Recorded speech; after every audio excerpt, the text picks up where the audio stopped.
Hi folks, it's been a while. Apologies for the long gap between now and the last video. I've been really busy with these guys and a few other commissions and a few other little projects as well that you'll be seeing in the near future. So these guys, this is a commission, and the guy was just super enthusiastic when he saw the work in progress on the first figure, and then, you know, he commissioned a second figure and a third figure on the strength of what he was seeing. So he was super happy. I hope he's gonna love these. It was so much fun to make, and these are characters that they're kind of obscure, which is, it's a godsend when you get asked to do sort of similar things and things that are very current and popular at the minute. So to go back and get some of these more, I'll say, oddities, yeah, it was a lot of fun. So the first one, let me put these sort of over here. The first one that I was asked to do was the chaplain. And this is a Joy Toy chaplain. And he's not exactly accurate to the inspiration, but the inspiration was the guy from the Ultramarines movie. In that film, there is the Ultramarines find a lone chaplain from the Imperial Fists chapter. So, yeah, Joy Toy don't make any chaplains at this current moment in time, although at the rate they produce things, by the time this video goes up, they very well could have a chaplain. They just constantly seem to add things to their roster. But this is a Space Marine Imperial Fist chaplain. So there's a couple of things here. The head, which is the main thing. So he really wanted this skull effect. I haven't gone out and bought a pointer, by the way. This is a Imperial Star Wars, you know, the red Imperial Guard stuffs. So I'm not that pretentious, but this is so this head is from a really old toy from a TV series called Space Precinct. And in that series, there was a villain, like a cyborg with a skull head and a massive gun on his hand. And I had a bashed up version of that toy from my youth. And one of the only things on that figure that was intact was the head. So I ripped the head off and made a cast using blue stuff, because I may use this head again. So I cast it using a product called Blue Stuff, and there we go. I put it onto the ball joint. It's like a, would you call it a ball joint? There's like a dumbbell joint in here, and then there's a ball popper that sort of goes on. So I cut the head, trimmed it, put the Joy Toy neck joint on it, and then we're away. And so there's all the details here. Some of this is from actual Warhammer kits. This sort of Iron Halo. He's got the Crozius there, which is from a McFarlane toy that I cut up and made a bit more futuristically sci-fi. And yeah, that's the chaplain. Next, let's have a look at, well, we should probably do these two together because they are from the same toy series, and these were a lot of fun. These are, hopefully I'm going to get this guy's name right, Dash Rendar. and this is Chewbacca. So in the 90s,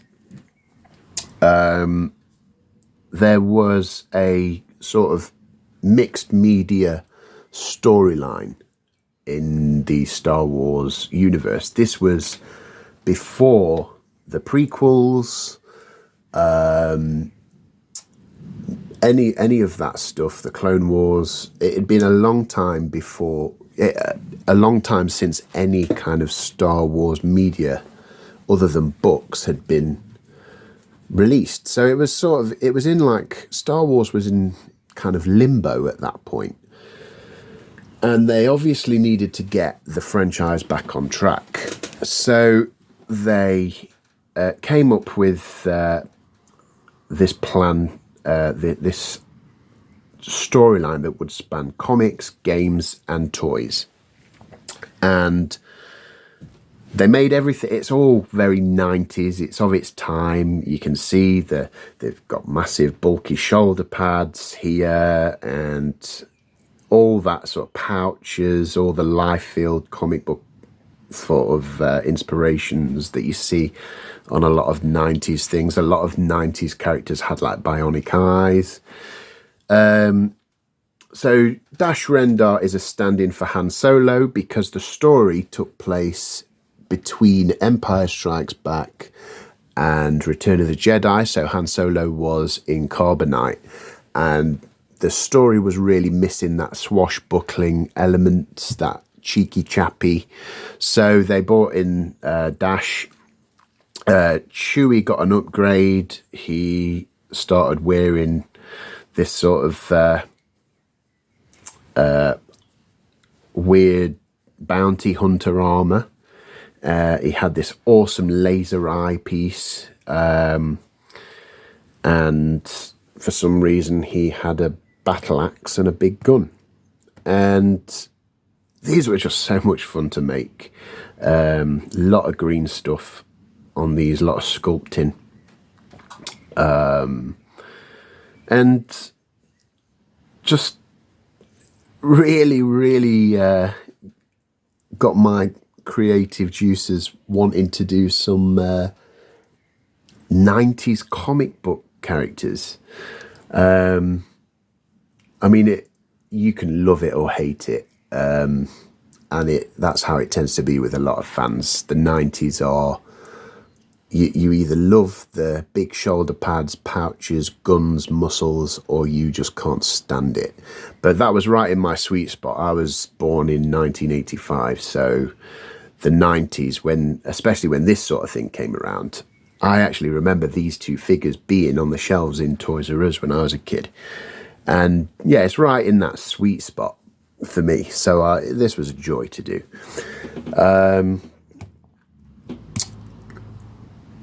And while I've got you, someone was asking about these things that are in the back of some of my dios, these like sci-fi containers. It's deodorant, just empty deodorant bottles. So that answers that question. I just remembered that. So yeah, it was nice I've been doing a lot of 1/12 work recently, so it's been really nice to have this little 1/18 3/3/4 project on the go. Got a few more 3/3/4 customs on the go in the near future. We've got sort of a Chaos Warband. I'll give you like a sneak peek.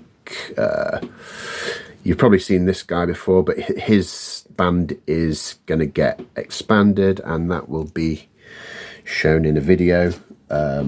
Quite slow progress on that at the minute. What else? Have I got anything else for you guys? I think I've covered everything. My personal collection of Metal Gear Solid customs is growing. I've done like a Grey Fox guy there. I think I showed you this, but this got some more detailing on it today. And mercenaries, constantly just using offcuts from the customs that I make. So some of the shoulder pads that you see on the Chewbacca figure here, obviously when you customize, you end up with, I call them offcuts. So there's a few of the Fortnite figure that these came from. I used in this guy, I gave him a Fortnite leg, and he's yeah, offcuts. Never throw anything away. But yeah, I think you've suffered me rambling long enough now, guys. So thanks again for watching. Please do like and subscribe and comment, because it really helps us out. We are trying to grow. We're doing the YouTube as a side gig. The commissions are like the main thing, but we really want to make a go of this. And yeah, so there'll be more to come. Thanks for listening. Thanks for watching. And I'll see you in the next one. Okay, cheers, guys.